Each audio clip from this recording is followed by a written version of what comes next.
Establecido el diagnóstico o la sospecha clínica, lo siguiente que tenemos que hacer es tratar de dar un tratamiento. Primero que ahora vienen épocas de invierno y por lo tanto nosotros vamos a seguir teniendo gripe como todos los años. Esto es lo que normalmente ocurre con una infección respiratoria aguda. Pero una de las cosas características es que la fiebre alta, tos, pero además los pacientes tienen un marcado malestar general frente a esta condición y existen otros criterios que vamos a mirar más adelante. Se dice que ahora lo que define un caso sospechoso, y esto es hablar de pacientes con sospecha clínica, pacientes con diagnósticos probables y con diagnósticos definidos. Pero en este momento hasta ahora es estar en contacto con personas que han estado en áreas de influenza porcina, en otros casos con pacientes que han estado en contacto con pacientes de este diagnóstico, es decir, lo que puede pasar en la siguiente semana o 2 semanas es esta situación. El caso definido es cuando ya se encuentra y se puede decir no solamente que es influenza tipo A, sino que además es H1N1 que definiría esta condición de fiebre porcina. Una de las cosas que quisiera traer, como no tenemos todavía el histórico y solamente hay pacientes que recién están siendo estudiados, déjenme mostrar algunos datos de lo que es la fiebre, digamos lo que ha ocurrido con la gripe aviar, en el cual aparece en los cuadros clínicos prácticamente al día siguiente de posexposición, habitualmente en promedio de 2 a 4 días, y esto es un poco la primera situación que ha ocurrido en varios sitios, y esto es una de las primeras cosas que hay que reconocer. En segundo lugar, cuando uno mira el cuadro clínico habitualmente de estos pacientes, la fiebre elevada, el dolor de cabeza, las mialgias son importantes, pero sorprendentemente estos pacientes tienen, como sucede en los bebés, en los chicos lactantes, tienen bastantes molestias gastrointestinales, que es una cosa notable que se está reconociendo, que tienen diarreas, dolor abdominal y vómitos, cosa que no es muy común de verlo en pacientes con gripe. Pero la cosa importante que diferencia o que va a ayudar a diferenciar son las molestias gastrointestinales. O sea, estas 3 molestias gastrointestinales y el dolor abdominal son elementos que permiten ayudar a los clínicos para sospechar cuando uno tiene esta gripe de manera importante.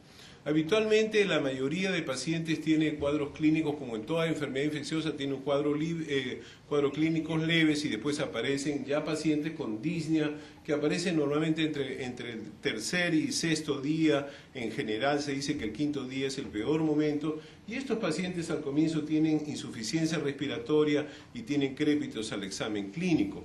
Y lo que se ha encontrado muchas veces es que hay infiltrados intersticiales en la radiografía de tórax y que las radiografías de tórax muestran lesiones bilaterales. Y esto fue muy importante en la serie de Vietnam que se estudió esta condición. Estoy hablando de las formas severas y esto es un poco las formas severas, cómo se extienden de manera rápida y uno puede tener estos cuadros clínicos con una hipoxia severa y una falla respiratoria. Normalmente, nuevamente, esto es alrededor del 5.º día y después se acompaña de falla multiorgánica. Aquellos pacientes que tienen falla multiorgánica son los pacientes que tienen una alta tasa de fallecimiento. Lo que uno debe incluir es la historia epidemiológica, o sea, además de tener este cuadro clínico, uno debe establecer una historia epidemiológica y finalmente, en el caso futuro, es buscar contactos locales con pacientes sospechosos. ¿Cómo se maneja esta situación? Primero, toda persona que ha estado en contacto, digamos, se incluye al personal de salud, son personas con contacto asintomático, hay contactos de alto riesgo que son los familiares, hay contactos de bajo riesgo, que es un poco el personal administrativo, es decir, nosotros en el hospital hemos tenido una discusión importante de quiénes son las personas que están en alto riesgo y quiénes deberían usar máscaras o protección, etcétera. Y entonces este es un tema importante que habitualmente se habla de tener una situación de contacto menor de 2 metros. La otra cosa es, estos pacientes asintomáticos no ameritan consulta médica. Recuerden bien que cuando ocurre esta situación ocurre un pánico enorme, es decir, la gente comienza a asistir porque le duele la oreja, le duele la cabeza, tiene mareos y cualquier cosa creen que es esto, que han escuchado a un doctor que habló en la televisión o dijo tal cosa en la radio. Entonces la gente asiste y sobrecarga los sistemas de salud y entonces se sobrecarga de pacientes que son saludables con pacientes que son enfermos y entonces se pierde la utilidad de hacer un buen sistema. Y es importante porque también comienzan a haber incapacidades si laboran o no laboran, etcétera, y realmente abarrotan los sistemas y los vuelven ineficientes. Lo que sí requieren atención médica son aquellas personas que sí tienen deshidratación, que tienen disnea, que tienen dolor torácico, que están vomitando de manera persistente, que se acompañan de lesiones neurológicas, que reaparecen la fiebre después de haber tenido una ausencia de fiebre. Estos pacientes sí deben tener una consulta médica y si hay sospecha, por supuesto, tiene que haber.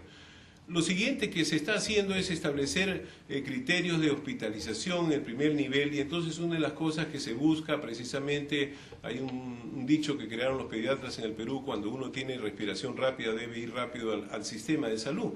Y entonces una de las cosas que hay es precisamente propiciar estos sistemas y finalmente hacer pruebas. Hoy en día hay pruebas muy rápidas, muy simples que permiten valorar estas situaciones en los pacientes y estos pacientes son manejados en las primeras 24 horas de manera efectiva y rápida. Este es el primer nivel.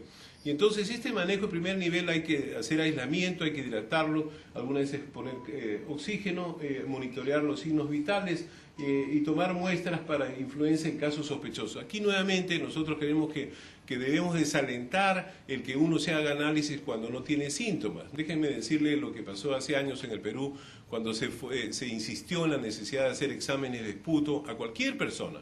Antes, la medida en el Perú de control de tuberculosis más eficiente era estudiar los sintomáticos respiratorios, personas que tosen más de 15 días. 11% de esos peruanos tienen tuberculosis. Cuando se aumentó el sistema y se hizo 1 millón de exámenes de esputo, volvieron ineficientes, se gastaron microscopios, se gastaron todo, y la captación era solamente del 1.5%. Los siguientes criterios es pasar al segundo nivel y evaluar a estos pacientes. En este caso son pacientes que ya están evolucionando desfavorablemente y tienen insuficiencia respiratoria, etcétera, y comienzan a tener cianosis, o tienen presencia de septicemia severa, es decir, que ya hay una falla multiorgánica, estos pacientes tienen unas radiografías anormales, estos pacientes sí deben ser aislados y manejados en terapia intensiva y en muchos casos incluso comenzar a considerar claramente ayudas de usos de respiradores, etcétera, pero básicamente estos pacientes hay que monitorearlos y producirle, por supuesto, a ambos grupos, tanto el primer nivel como el segundo nivel, hay que darle un tratamiento. Y finalmente, ¿cuándo pasar a las unidades de cuidados intensivos en estas condiciones? Nosotros creemos que si usamos este juicio racional, esta epidemia que hubo en España, que tiene una alta mortalidad, hoy en día, con eso en la época que no había antibióticos, hoy en día con antibióticos, respiradores, cuidados, etcétera, la mortalidad debería ser mucho más baja que lo esperado, y este es un tema importante. El último tema que quería comentar es el manejo de antivirales. No es posible que nos pase en el Perú esta compra, y estoy seguro que lo vamos a discutir, esta compra exagerada, porque dicen hay que antivirales, inmediatamente se agota. ¿Recuerdan bien cuando pasó lo del Antrax en Estados Unidos? Lamentablemente hubo mensajes incorrectos del sistema de salud de Estados Unidos. Todos los días un miembro del Estado, del Ministerio de Salud, daba mensajes diferentes. Y hubo uno que incluso dijo que venía el Antrax volando por las nubes y iba a llegar a todas las ciudades como una nube radioactiva. Es decir, creó un pánico absolutamente increíble y por supuesto mucha gente comenzó a vender de manera informal ciprofloxacina. Entonces hoy en día se sabe que este es un tratamiento que dura de 5 a 7 días, actualmente se está usando 5 días, hay que acompañar antibióticos en algunos casos porque se demostró en las epidemias anteriores que los muertos eran por infecciones por estafilococo y en algunos casos por neumococo, de tal manera que el tratamiento con una cefalosporina tercera una vez al día va a ser un elemento y si en caso se sospecha que sean MRSA o cepa resistente se podría usar banco. Esto nosotros creemos que todavía no es cierto y básicamente vamos a recomendar esta condición. Y entonces las medidas que no se deben administrar son varias de ellas. Por ejemplo, la aspirina se sabe que produce una lesión hepática severa, los pediatras lo conocen. La ribavirina y estas son 3 drogas que claramente se ha probado que no trabajan bien, en otros casos no han sido aprobados todavía su uso en niños, pero finalmente que el virus es resistente. Entonces el manejo médico tiene que estar dirigido para esa situación, tiene que estar dirigido hacia encontrar un paciente, darle un tratamiento, aislarlo en el momento que sea necesario y en otros casos aislarlo en casa con las medidas preventivas, etcétera, pero que yo diría que los puntos que seguramente van a ser discutidos es el uso generalizado de antivirales que la población está adquiriendo, que ya sencillamente se acabó los antivirales y en los sitios donde lo vamos a necesitar no tenemos antivirales, etcétera, y por eso es que ahora hay una política de que el Estado debería ser el que proporcione y que estas medicinas deben ser prescritas por médicos en indicaciones bien adecuadas.